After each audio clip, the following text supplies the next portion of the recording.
Have you ever had a gut feeling only to dismiss it and later realize it was right? Or maybe your gut speaks in discomfort instead, bloating, nausea, constipation. You try everything, diet changes, supplements, tests, but nothing explains why your stomach always feels off. So what if your gut symptoms aren't just physical? What if they're emotional messengers carrying the residue of trauma, stress, and stories you haven't fully processed yet? Welcome to Healing Within. Today, we're exploring the powerful, often ignored connection between trauma and digestion. This is the gut trauma connection, not free. Your gut is your second brain. You've probably heard it before. Your gut is your second brain. But this isn't just poetic. It's biological truth.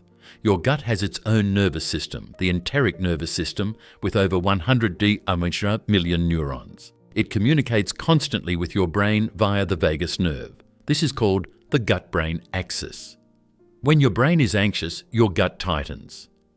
When your gut is inflamed, your mood shifts. The two are always talking, and trauma disrupts that conversation. Trauma shuts down digestion. Here's the thing, digestion only works properly when you feel safe. It's a parasympathetic process, part of your body's rest and digest system. But trauma, especially unresolved trauma, keeps the body in a survival state. If you're constantly in fight, flight, or freeze, your gut doesn't get the signal to digest. It gets the signal to shut down. That's why trauma survivors often experience IBS, bloating, acid reflux, food sensitivities, appetite changes, and mysterious gut pain doctors can't explain. Emotional messages in gut symptoms. Your gut doesn't just digest food, it digests life. And when life has felt unsafe, unpredictable, or overwhelming, your gut holds that imprint. Let's break it down. Bloating, emotional overwhelm, taking on too much, difficulty digesting life, constipation, holding on, fear of release, difficulty letting go of control or grief, diarrhea, anxiety, urgency, an overloaded nervous system trying to purge, nausea, resistance, something in your environment or body feels unsafe, IBS, chronic dysregulation, a nervous system stuck in survival mode. This doesn't mean it's all in your head. It means your body is smarter than you've been taught to believe. The gut as an emotional memory bank. Think back to childhood. If you had to silence your feelings to keep the peace, your gut remembered. If your needs were ignored or minimized, your gut remembered. Dr. Gabor Mate says, the body keeps the score, and it always wins. So when symptoms arise, it may not be a sign of disease. It might be a signal from your gut saying, I've been holding this for you. The freeze state and digestive shutdown. Many trauma survivors live in functional freeze, appearing fine on the outside but numb or shut down on the inside. And in freeze, digestion slows. Blood flow is rerouted away from the stomach. Muscles tense.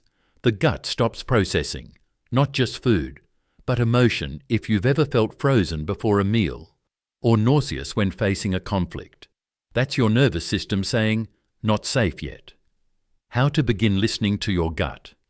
Healing your gut starts with listening, gently. Pause once. Here are a few ways to begin reconnecting. 1. Belly breathing. Place a hand on your stomach. Breathe deeply into it for 3 minutes. Feel what arises. Don't judge. 2. Ground before eating. Take 5 slow breaths before meals. Let your body know it's safe to receive. 3. Journaling prompts. Ask, what emotion am I avoiding? What part of me is my gut trying to speak for? 4. Emotional expression. Let yourself cry, sigh, scream into a pillow. Whatever your gut has been holding, let it move. Creating safety for the gut to heal. Your gut doesn't just need better food.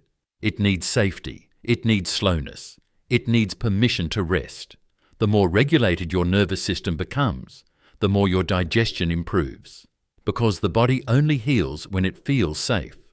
And you get to be the one who creates that safety from the inside out. You're not broken. Your gut is speaking.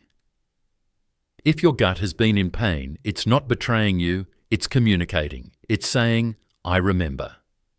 And when you turn toward it with compassion instead of frustration, you begin to unlock your own healing. Because the gut is not just a system, it's a storyteller, and it's ready to be heard. So I leave you with this. What if your digestive symptoms were never the problem, but the messenger? And what if healing isn't just about food, but about finally feeling what your body has carried for you? If this resonated with you, I invite you to share your experience in the comments. Let's build a space where these hidden stories are finally seen. And if this video supported your journey, please like, subscribe, and share it with someone.